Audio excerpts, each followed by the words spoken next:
जो छोटे शहर का जो लड़का होता है ना, वो आपके अंदर से कभी नहीं जाता।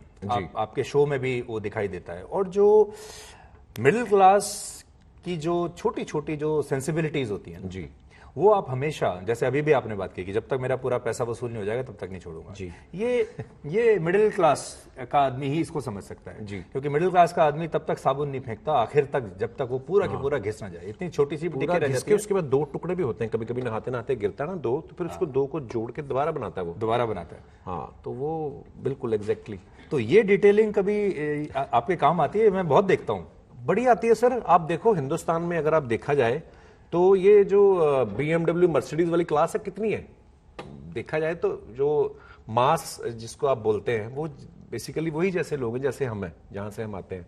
तो लोग बड़ा रिलेट करते हैं। मैं तो एक बार फिल्म फेयर होस्ट कर रहा था तो बच्चन साहब सामने बैठे थे, तो मैंने उनसे पूछ लिया, मैंने कहा बच्चन साहब आप कभी शैम्पू वाली शीशी होती है वो कभी खाली हो जाती तो उसको धो के उसमें सरसों का तेल डालते हो?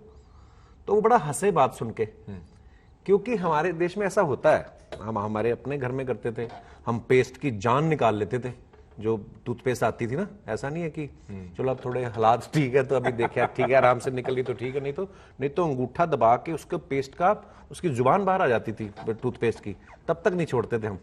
और कभी कभी तो ऐसा भी होता था कि उसको काट भी लेते थे, पता है। तो मतलब उसकी जो जिस कंपनी ने बनाई होती थी वो भी अगर उसकी शक्ल देख ले वो भी ना पहचान पाएगी कि हमारी कंपनी की पेस्ट है। तो इस तरीके से सो वो जो छोटी छोटी चीजें हैं सर, हाँ वो उसमें लोग रिलेट भी करते हैं। आई थिंक लोग क्योंकि वो अपने जैसे हैं, इसलिए शायद मैं उनके साथ कनेक्ट भी करता हूं। उनको लगता है कि हमारे जैसा ही है, तो मजा आता है। तो कपिल, आप अपनी फिल्म अब लेकर आ रहे हैं। ये फिल्म ऐसे टाइम पे आ रही है जब कोई पिक्चर नहीं चल रही, बड़े बड़े फिल्म स्टार परेशान हैं। आपके शो में भी लोग बड़े बड़े स्टार अपनी पिक्चर प्रमोट करने के लिए आते हैं, उनकी भी नहीं चल रही, तो आपकी कैसे चलेगी? नहीं, ऐसा नहीं है, मतलब चल भी रही हैं, कुछ नहीं भी चल रही हैं। अब अगर देखो आप तो पिछले दिनों में बहुत सारी फिल्में जो बड़ा अच्छा रिस्पांस मिला है। फॉर एग्जांपल अभी पठान गई है, उसके पहले कंतारा आई थी जिसकी हमने कभी प्रमोशन भी नहीं देखी, तो वो चली है। आई थिंक मिक्स है। और दूसरा, मैं तो कभी किसी को दोष नहीं देता हूं। जैसे आपका और अक्षय पाजी के एपिसोड में अक्षय पाजी कह रहे थे कि हमारा ही दोष है, हम किसी को नहीं दोष दे सकते, क्योंकि आप वही पब्लिक है जो आपको सालों से प्यार दे रही है। और अगर आपकी आज कोई चीज़ किसी को नहीं पसंद आई तो आपको उसका पता करना चाहिए कि क्यों नहीं आई। पर और दूसरी बात एक और भी है सर, पहले जैसे मैं अपनी बात करूं, हम लोग अपने बचपन में हमारे लिए सिनेमा देखना एक लग्जरी होता था। मतलब ऐसा नहीं होता था कि हर हफ्ते फिल्म देखने, साल में एक आध बार कोई आई तो माँ बाप ने बोला चलो जी हम आपके हैं, कौन बड़ी अच्छी चल रही है, 1 साल से लगी हुई है, चलो देखाओ। आज की डेट में इतना सारा कंटेंट, OTT के आने की वजह से भी पूरा वर्ल्ड सिनेमा आपके पास है एक क्लिप के ऊपर। मेरे जैसा आदमी जिसको हमेशा ही मुझे ये लगता था कि इंग्लिश में, शायद मैंने इंग्लिश फिल्में, आप बिलीव नहीं करेंगे, मैंने 2014 के आसपास देखनी शुरू की हैं सबटाइटल के साथ और रोक रोक के, कभी कभी समझ नहीं आता था। उसकी वजह से शायद थोड़ी सी इंग्लिश भी मेरी ठीक हो गई। अब पिछले 3-4 साल से मैंने कोरियन फिल्में, ईरानियन फिल्में, मतलब डच फिल्में तक देख डाली मैंने।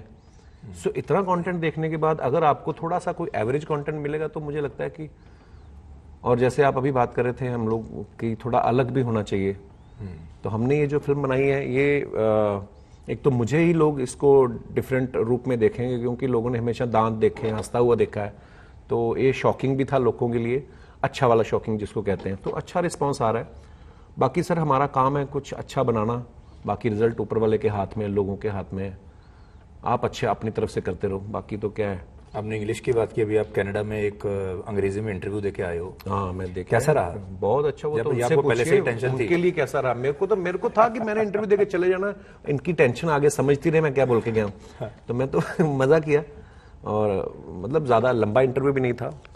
वो बड़ा कट टू कट रखते हैं मामला, जैसे हम लोग तो एक फ्लो में बह जाते हैं तो फिर हम लोग, तो वैसा था, पर अच्छा था क्योंकि वो लोग फिल्म देख के आए थे। पहले उन्होंने फिल्म देखी थी, वो जो जर्नलिस्ट थे, तो वो फिल्म के बारे में बात की, तो फिल्म के बारे में जो भी पूछ रहे थे।